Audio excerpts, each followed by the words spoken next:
Baik. Bismillah. Assalamualaikum warahmatullahi wabarakatuh. Waalaikumsalam warahmatullahi wabarakatuh. Alhamdulillah wassalatu wassalamu ala Rasulillah wa ala alihi wa sahbihi wa mawala wa la haula wa la quwwata illa billah wa ba'du. Allahumma la sahla illa ma ja'altahu sahlan wa anta taj'alul hasna sahlan idza syi'ta sahlan. Baik, akhirnya talabah ya para santri sekalian, kaifa halukum? Alhamdulillah. Alhamdulillah la'allakum bi khairin wa afiyatin. Bismillah ta'ala sanastamiru darsana fi madatil fi hadhihi fursah at-thayyibah. Kita akan melanjutkan pembelajaran kita belajar fikih pada kesempatan yang baik ini. Baik, sebelumnya Ustaz akan cek ya siapa di antara teman-teman kita yang enggak hadir hari ini. Siapa? Dari kelompok 1 yang hadir? Mas. Nah, kenapa? Aina dua. Mas, Mari. ada tidak stres. Nah, berarti insyaallah ini sebuah official kesimpulan dari kelompok Mbak Tidak. Haidar. Aina huwa? Kerja. Yaji, Mustaqbil. Mustaqbil. Apa? Arsha. Arsya. Aina huwa? Ilal Mustasfa. Ila mustaswa. Wal mari? Nah, insyaallah. Rakib J, kelompok C. Man? Hanan. Aina Hanan? Mari sisakan. Nah, insyaallah. Baik, ya, naik telaba, ya. Kita akan mulai lanjutkan pelajaran kita ya, pada pelajaran fikih dan kita di kelas 12 ya, tafsir, jurusan tafsir Mahad Islamic Center University Jakarta ini kita masuk pembahasan ya, yaitu tentang ya, kitab nikah. Tentang kitab nikah. Ya, tentu saja kalian semua menginginkan nantinya ke depan menjadi seorang suami, menjadi seorang ayah kan? Ya, ingin menikah kan? Ya. Baik, nah ini perlu ilmunya dulu. Ya, al ilmu qabla qaul wal amal. Ilmu itu sebelum ya perkataan dan perbuatan. Ya, sebelum nanti nikah kita pelajari dulu ilmunya. Sehingga ketika sudah mengarungi bahtera rumah tangga itu berjalan dengan lancar, ayem, damai, sakinah, mawaddah, warahmah. Kalau didasari dengan ilmu. Baik. Kemudian kita membahas kitab Fathul Qorib Mujib, ya, syarah dari matan ya, Abu Suja rahimahullah taala. Baik. Iftahu kutubakum, ya, silakan dibuka muqarrar ya, kitabnya, bukunya di bab kitab nikah. Di bab kitab nikah. Kitab nikah halaman 224. Baik, man yaqra min firqatil ula. Ya kita fadhil. Kitab nikah. Qala al-musanni Qala al-musannif rahimahullah ta'ala kitab nikah. Wa ma ta'allaqu bihi min al-ahkam wal qadaya. Wan nikahu mustahabun liman yahtaju ilayhi. Wa yajuzu lil hurri an yajma'a baina arba' hara'ir wa lil 'abdi an yajma'a baina ithnatayn. Wa la yankihu al-hurru amatan illa bi syartain. Al-awwal adamu sidaqil hurrah wa khawful 'anat Ukul anati. Nah, barakallahu fiik, jazakumullahu khairan. Baik, ya, benar itu labah ya para santri sekalian. Qala musannif ya, Syekh Samsuddin Al-Ghazi Asy-Syafi'i rahimahullah yang menyebutkan di kemudian matan Abu Suja, Syekh Abu Suja menyebutkan kitab nikah. Pembahasan tentang nikah, wa ma yata'allaqu bihi minal ahkam wal qadaya, dengan hal yang berkaitan dengan hukum-hukumnya. Ya, panduan tentang pernikahan. Kalau musannif an-nikahu mustahabun liman yahtaju ilaihi, ya, hukum nikah itu mustahab, ya, dianjurkan, ya, sunnah bagi ya, orang yang sudah membutuhkannya. Wa yajuzu lil hurri an yajma'a baina arba'i hara'ir.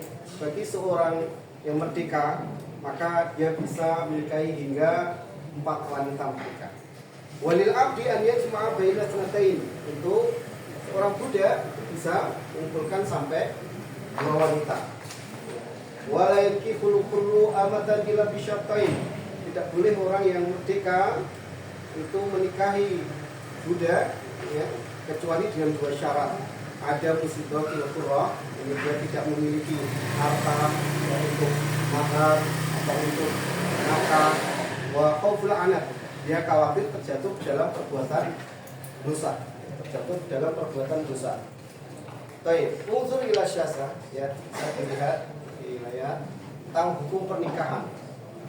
Ya, jadi yang kita bahas di kelas 12 ini kitab Fathul Qorib Mujib dari karya Syekh Abu Abdillah Muhammad bin Qasim bin Muhammad Al-Ghazi Al-Gharafi Asy-Syafi'i rahimahullah taala berkaitan dengan hukum-hukum nikah. Baik, anak-anak sekalian, mungkin kalau kita dengan kata nikah, ya kalau bahasa Indonesia kita maka bisa disamakan dengan artinya kawin, ya kan? Ya, orang sudah kawin belum, artinya dan sudah nikah belum. Ya, secara bahasa yang dimaksud dengan nikah, yakni secara lughah ad-dhammi wal wati wal aqdi. Ya, nikah secara bahasa itu maksudnya, ya, jadi dia mengumpulkan antara seorang laki-laki dan seorang wanita menikah atau wati. Ya, al-wati itu adalah hubungan badan antara seorang laki-laki dan seorang wanita. Kemudian akad, ya, ketika seorang laki-laki akad nikah, ya, dia ya menikahi seorang wanita itu akad. Nah, ini makna secara bahasa. Adapun secara istilah syar'i disebutkan oleh Syekh Al-Ghazi Asy-Syafi'i di kitabnya Fathul Qorib Mujib, ya, yang dimaksud dengan nikah, ya, yutlaqu syar'an ala aqdin mustamilin ala arkanin wa syurut, yaitu ya akad yang di sana terkandung rukun-rukun dan syarat-syarat tertentu. Ada rukun-rukun nikah dan juga syarat-syarat nikah. Baik. Kemudian batasan jumlah istri untuk yang laki-laki merdeka itu berapa? 4. Itu bisa 4 wanita. Ya. Kecuali dia ada kekurangan. Ya. Untuk budak itu hanya 2. Ya. Untuk budak itu hanya boleh sampai 2 wanita. Ya. Kemudian ya, hanya saja di zaman kita ini sudah tidak ada budak, ya, dan tidak ada budak. Misalnya orang kok merdeka ingin menikahi budak itu ada 2 syarat. Itu karena dia nggak mampu, artinya nggak punya harta untuk bayar mahar, ya, atau nggak punya ya harta untuk kemudian mahar untuk nafkah istrinya nanti, atau dia khawatir terjatuh ke dalam perbuatan zina. Dia udah punya syahwat yang besar, pengen nikah, tapi ya nggak punya harta, ya karena 2 syarat itu. Maka boleh dia menikahi budak wanita. Kalau enggak, ya baik menikahi wanita merdeka. Baik. Kemudian pembahasan berikutnya, sebelum kita bahas tentang nikah, kemudian yang berkaitan dengan nikah itu tentang pandangan. Kita sering bagaimana hukum pandangan memandang laki-laki pada seorang wanita. Baik, man yaqra min fasl min kitabul saniyah. Masmu? Jadi, tafadhol, iqra. An-nadhar rajul ونظر الرجل إلى مرأة على 7 أضرب أحدهما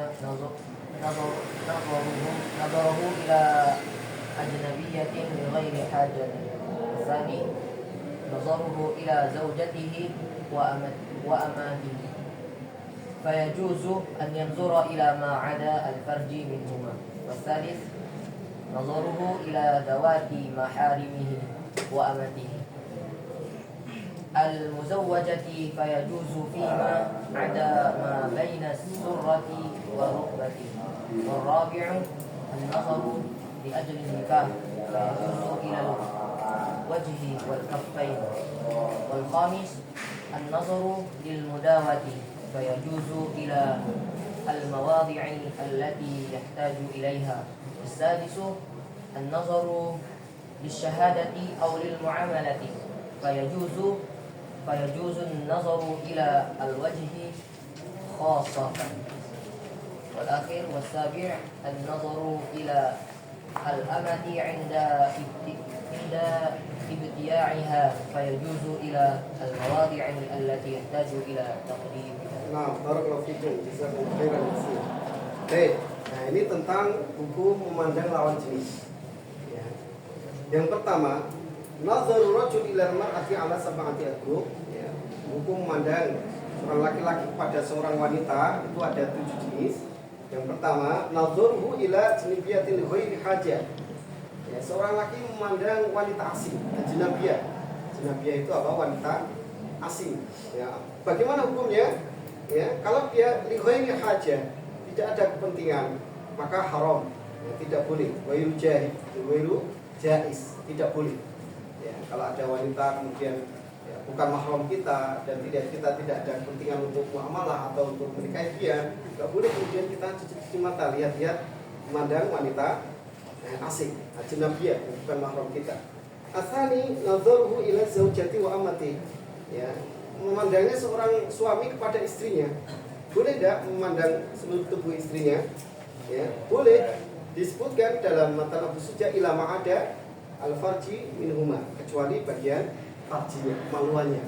Namun dalam hal ini para ulama beda pendapat tentang hukum seorang suami yang kemudian melihat istrinya,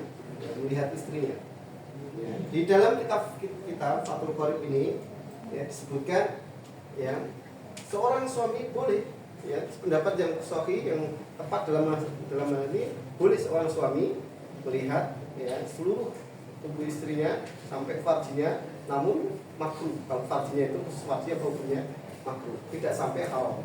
Ya. Baik, kemudian as-sadis nadzuruhu ila zawati maharimi wa amati. Seorang laki-laki memandang mahramnya, ibunya, anak perempuannya, kemudian saudari perempuan, saudari kandungnya, maka hukumnya apa? Ya. Boleh. Ya. Bima ma'ada ma bainal as-surah wa rukbah. Ya. Ada pengecualian tapi bagian yang harus tutup tetap harus tutup. Misalnya apa? Ya, kalau laki-laki pusar sampai lutut, ini tetap tidak boleh dilihat meskipun mahram. Perempuan yang misalnya leher ke atas, lutut ke bawah, ini ya, batasannya. Ya, jadi kalau di bawah leher dan lutut ke atas itu tidak boleh dilihat, tapi yang selain itu masih boleh untuk mahram. Kemudian yang keempat, an-nazar di ajli nikah. Misalnya antum mau ya nazar akhwat, maka apa yang boleh dilihat? Yakni apa? Al-wajh wal kafain, wajahnya dan apa? Dua telapak tangannya. Saya datang ke tempat bapaknya, kemudian rumah ya anaknya bagaimana ya, cantik atau enggak. Nah ini perlu dilihat dulu, jangan langsung ya tapi melihat dulu. Baik, kemudian wal khamis an-nazar lil mudawah, ya, memandang dalam rangka pengobatan. Ini bagi seorang dokter misalnya, dia mengobati bagian perut, nah, maka yang boleh dilihat hanya bagian yang diobati saja, tidak boleh bagian-bagian yang lain. Wasadis yang keenam an-nadharu li syahadah wa lil muamalah, memandang dalam rangka untuk persaksian atau untuk muamalah jual beli, maka itu boleh, yaitu memandang wajahnya saja. Dan yang ketujuh, ini memandang budak, meneliti budak. Ini zaman kita sudah tidak ada. Misalnya masih ada budak, ya seorang itu boleh meneliti budaknya. Ini masih lengkap enggak, cacat atau enggak, maka boleh dilihat. Baik, ya, Pak Talabah, ya para santri sekalian, ini berkaitan dengan ya hukum nikah, kemudian apa? Pengertiannya, kemudian hal-hal yang berkaitan dengan pandangan. Tapi Ustaz, ada pertanyaan yang ini untuk didiskusikan. Tadi di penulis menyebutkan hukumnya mustahab, apa? Sunnah, dianjurkan menikah itu. Tapi bisa nggak nikah itu hukumnya jadi wajib? Bisa nggak? Bisa nggak hukumnya itu jadi makruh? Atau bisa nggak hukumnya jadi haram? Nggak boleh orang ini nikah. Bagaimana pendapat kalian? Silakan didiskusikan. Kemudian silakan disampaikan ke Ustaz. Ya, nanti hasil diskusinya kita ya kumpulkan. Baik, silakan diskusikan.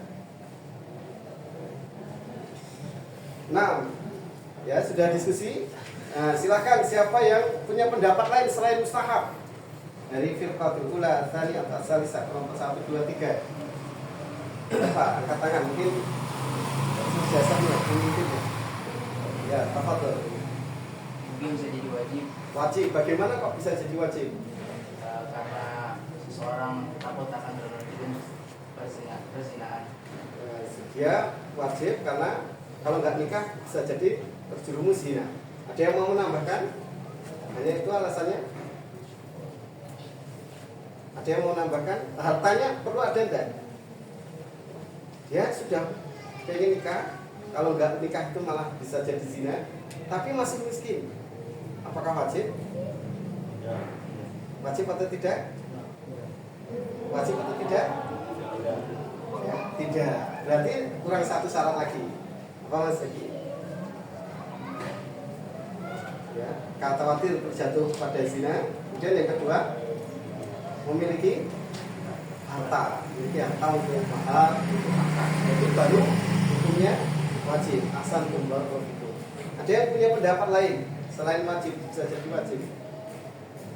Nah, siapa? Kelompok 2 atau 3 dulu. Siapa? Gimana hasil diskusinya nanti? Ya, silakan. Ya. Silakan. Yazid, ya silakan. Bisa jadi haram? Bisa atau kelompok 1? Ya, silakan. Bisa jadi haram karena mempunyai penyakit kelainan kemaluan. Mungkin misalnya ada penyakit ya, kelainan, itu justru nanti akan dorong, membahayakan bagi istri atau suaminya. Ahsanta. Ada pendapat lain bisa jadi haram karena Tidak mempunyai harta. dia miskin, dia nggak kerja, nggak ngapa-ngapain, pengen nikah. Nanti kalau nikah, ya dia untuk bayar mahar nggak ada, nggak dikasih mahar, malah tidak dikasih makan. Itu justru dorong bagi sang wanita. Betul, ahsanta. Ada pendapat lain selain itu? Baik, masyaallah. Jadi bisa jadi haram, ya bisa jadi mustahab, bisa jadi wajib, bahkan makruh atau ya boleh saja. Baik, ya.